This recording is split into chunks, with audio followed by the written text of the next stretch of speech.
All right, so your view on real estate sector continues to remain very bullish, but we are now joined by Mr. Sunil Subramaniam, independent market expert. Sir, thanks so much for taking your time out and joining us. We've barely seen any action on the index level over the last few days. Perhaps everyone is waiting for some more action on the tariff war front. But what will your view be on the market and any sector-specific ideas that you can share with us? I think we are just at the beginning of the earnings season with later today the IT bigwig going to report. So I think everybody is waiting with bated breath to see how the earnings season pans out. Yes, the BTA till yesterday, the BTA was top of mind, but I think the news that's coming out over the last day or two that I don't think we are going to see a deal in a hurry because one is, of course, is that Mr. Trump has been issuing letters to a whole bunch of countries. India is not there in the letter, but the noises are mixed. On the one hand, he says, I'm going to do a big deal with India. On the other hand, he talks about India importing Russian oil, that he'll put a 500% surcharge. The other hand, he says in the BRICS, if you're going to promote de-dollarization, I'll slap another 10%. Then he's talking about copper, pharma. So I think there are mixed signals, and it's clear from the Indian side also. I think the trade secretary and the team is again going back to the US for talks. So I think now the BTA has gone off the radar in the sense it's not going to happen immediately. And even the noise coming around is that there's going to be a three-part deal. There's going to be an interim deal, maybe over the next 2 weeks or so. Then there will be what do they call phase one deal by September, October. And the real tough situations will probably take by end of year to solve. So clearly the BTA doesn't look like it's happening in a hurry. That's the big change in the market over the last couple of days, because the last couple of days everybody been sitting up late saying, is the deal going to be signed in midnight and all of that? But clearly it's proved to be a false alarm. So to that extent, whatever had built up around the expectation of the BTA is going through some amount of corrections. So you're seeing that volatility. Second, you saw that the mutual fund inflows have come in very strongly. The SIP book has touched a record high. Plus, there's about 25% month-on-month increase in net flows into equity. So domestic fund managers obviously are sitting on a lot of cash. But they're not going to deploy it in a hurry because now the situation is going to be stock specific. Obviously, they'll be wary about the export oriented because BTA, if it's not going to get signed, then the uncertainty will continue. So the focus will be clearly on the domestic sectors as opposed to export oriented sectors. And within domestic, I think the two key things are supportive rate cut by the RBI and liquidity infusion. What's the effect on rate sensitives? Second is the flow through of the 1 lakh crore of the tax savings to the middle class in the budget. Where are people spending it or are they saving it? The initial reports from the banking side indicates that deposits are growing strongly and credit growth is not happening. So eager to wait and see how the realty, consumer durables, discretionary items, auto, all of these numbers, are they showing first of all, a good top line growth, and second, how the EPS. So I think we are entering that phase where everybody is going to be very stock specific and look for key data like the bellwethers, for example, in IT. They will lead the charge for the entire sector. So I mean, some of the big ones in sectors will probably set the direction. But my suggestion is that for the next 2 weeks, you have to wait and study these earnings seasons. One good news, which I think is that in the last quarter, the guidances were very dimmed because of the tariff overhang. So I think that the actual numbers may turn out to be better than the guidances. So to some extent, there might be a positive fillip to the market from some of those counters. But like I said, we have to wait eagerly and watch the earnings season very closely now. Yes, of course. I have to watch the earnings season very closely. But Sunil, I wanted to have your take on the telecom space as well, and specifically on Bharti Airtel, because it's the second straight day where the stock has seen decline, and for today it's actually the biggest loser on the Nifty 50 side. Sunil, we know that how and what kind of a multi-bagger Bharti Airtel has actually been, but give us some sense that from here on, what as per you will make Bharti Airtel move more from these levels on the higher side, because what's actually in the price is actually the subscriber addition that Bharti Airtel has shown, what they have done on the 5G front and their investment plans on the 6G, and well, of course, on the AGR issue as well. They're not much impacted. Give us your sense on Bharti Airtel. What as per you could be the key growth drivers, if at all? Well, I'm sorry, I can't talk stock specific because I don't have a registration with SEBI and I don't track stocks as such. All right, So but your take on the telecom space, still bullish? see, overall telecom space, I'm bullish, but as you know, it's a very oligopoly. There are three players, and one of them, as you know, is very challenged, seeking government support. The other one, of course, has been the aggressor and the player. And I think being a dedicated telecom players, they are going to be much more volatile. The penetration and the overall numbers for the telecom sector, I'm fairly bullish on.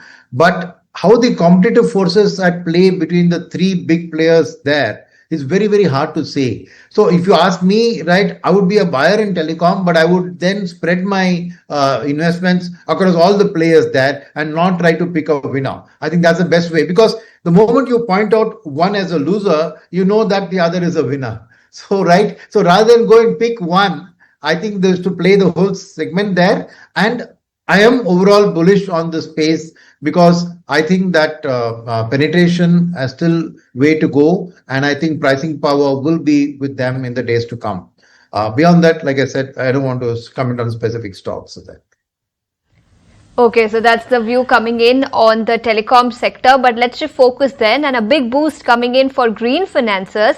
The government has now cleared IREDA to issue capital gains bonds under Section 54 EC of the Income Tax Act, and this move will put IREDA in line with other financiers, REC and PFC. ETNOW had told you first in September last year. My colleague Prakash is now joining us with more details on this. Prakash, over to you. Yes, a big development coming in, and it's a confirmation of our news break as well, as the government has allowed IREDA to issue capital gain bonds covered under the Income Tax Act 1961. A very significant development coming in. In fact, the company can raise funds through capital gain bonds. ETNOW had reported earlier about the proposal which was being considered by the Finance Ministry on the request of Ministry of New and Renewable Energy. Now, after taking all factors into account, the government has granted Section 54 EC tax benefit status to IREDA bonds in line with companies such as REC and PFC. In fact, the Finance Ministry has notified bonds issued by IREDA as long-term specified asset under Section 54 EC of the Income Tax Act 1961.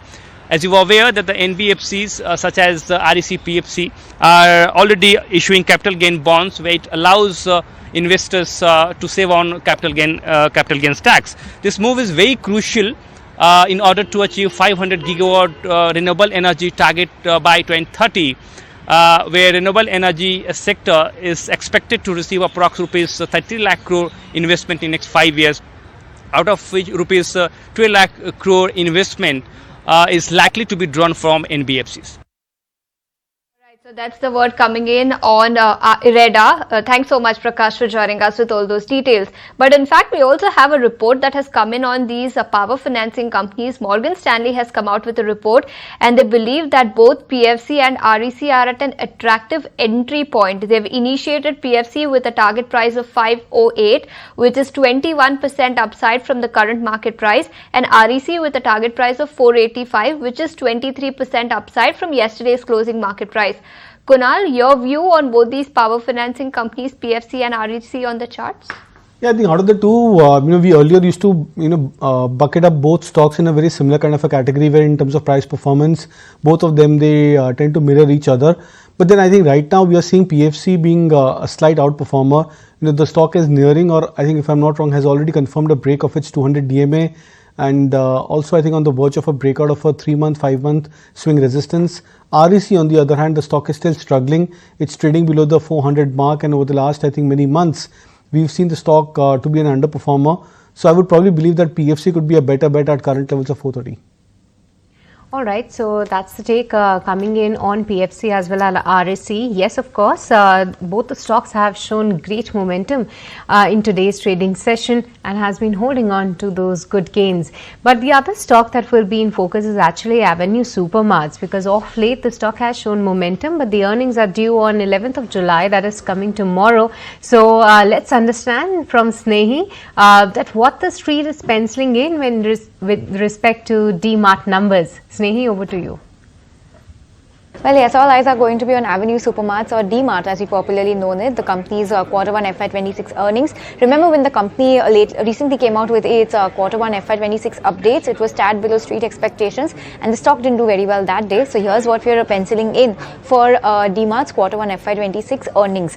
Based on the revenue provided by the company in their update, this number was at 15,932 crores compared to 13,712 crores, which is an uptick of 16.2%. Based on this number, we're seeing EBITDA at 1,348 crores compared to 1,221 crores, which is an uptick of about 10.5%. Net profit is seen at 874 crores compared to 812 crores, which is up about 7.5% on a year-on-year basis. Now, based on these margins, we're seeing at 8.4% this time compared to 8.9%. So, 50 bips cut on that front. A 0.5% cut is what we're seeing over there. Remember, the company has added 9 stores in Q1 and the total store count is 424. So, watch out for that as well. In terms of key expectations, continued high wage cost and weak sales per square foot are expected to weigh on margins. That is why we are expecting some margin pressure this time.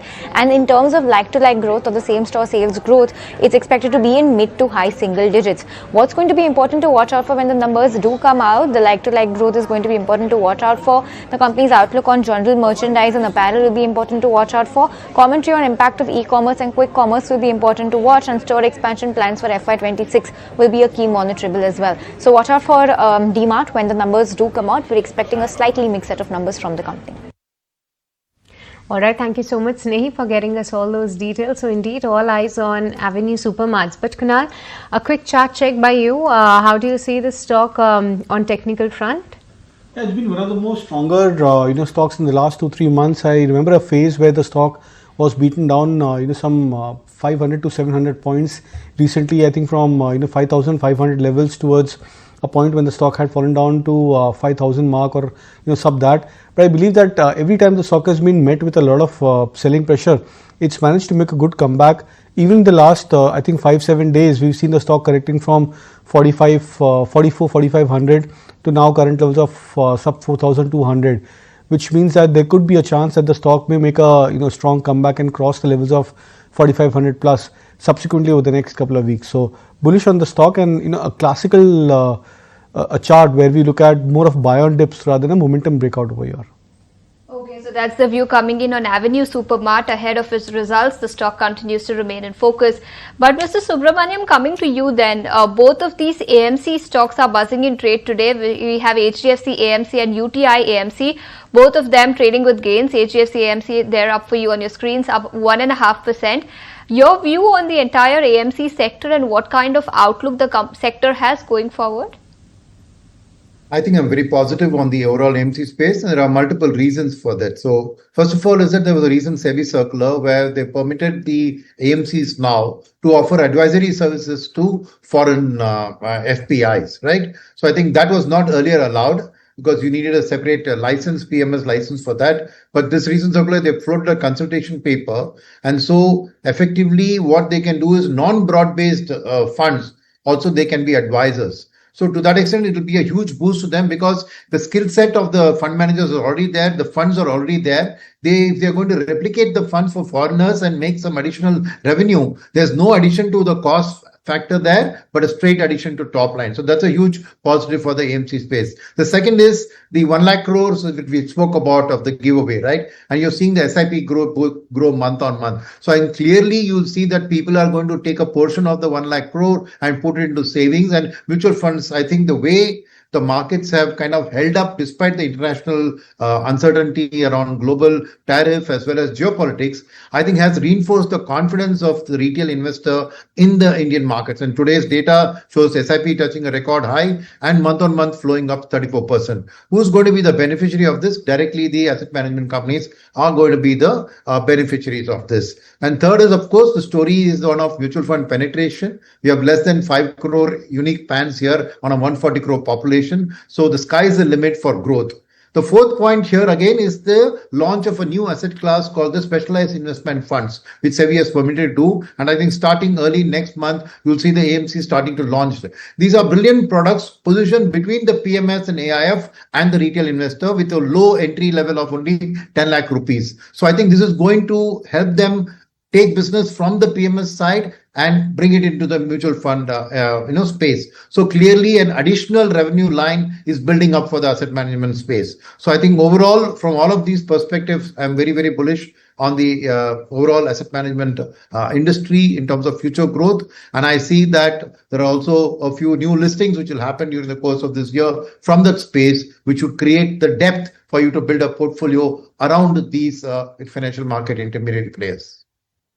So interesting take coming in on AMCs. Let's watch out for that. But moving on to another exclusive then, wherein government sources have told ETNOW that IDBI Bank divestment is likely to be completed by December. Meanwhile, PSU banks are looking to raise funds via QIP. And my colleague Prakash is here with more details on this one. Prakash. Yes, it's a significant development on IDBI Bank disinvestment, and the sources are suggesting that the process is on right track and the government is moving ahead in the right direction. In fact, the financial bids will be invited at the appropriate time. Government is planning to complete the transaction by October, November this year, or in any case by end of December 2025. So it's a significant development coming in as the government is moving ahead with a clear deadline to complete the transaction. In addition to that, the sources are also indicating that the PSU banks will raise approximately 45,000 crore in the current financial year through QIP. In fact, SBI will soon launch a QIP to raise approximately 20,000 crore. DFS has already given approval for LIC OFS, and DIPAM will initiate the process.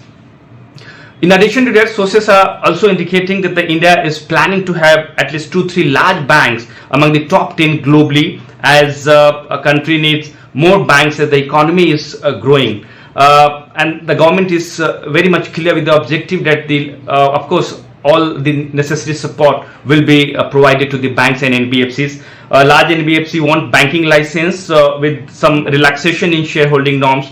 Of course, the formal discussion will be initiated, and the government is very clear that the new bank licenses could be given to NBFCs and small finance banks going forward.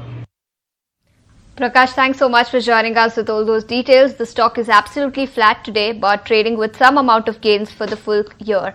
But Aditya Arora is back with us. Aditya, just 8 or 9 odd minutes to go for the trading day to end. What will your BTST or STBT call be? My BTSC call is on AU Bank itself. The stock is consolidating and making higher high on the lower time frame. So this is a buy candidate at current market price of 828.28. Stop loss is 805 and the target is 850 to 860. So this is on the buy side, and on the sell side, Apollo Hospital is actually trading in a negative trend. So this one is a sell candidate at 7354 and stop loss is 7450 and target is 7250. Okay, so a sell call coming in on Apollo Hospital, so with a target price of 7250. Kunal, what will your BTST or STBT call be today? So it will be BTST calls, 2 buy calls, which I am suggesting. The first is a buy on Container Corporation for a short-term target of 640, revised it on the upside, and stop loss now could be trailed to 620. And Bajaj Finance is something which still looks attractive at current levels, so would look out for 975 as a target, stop loss at 935.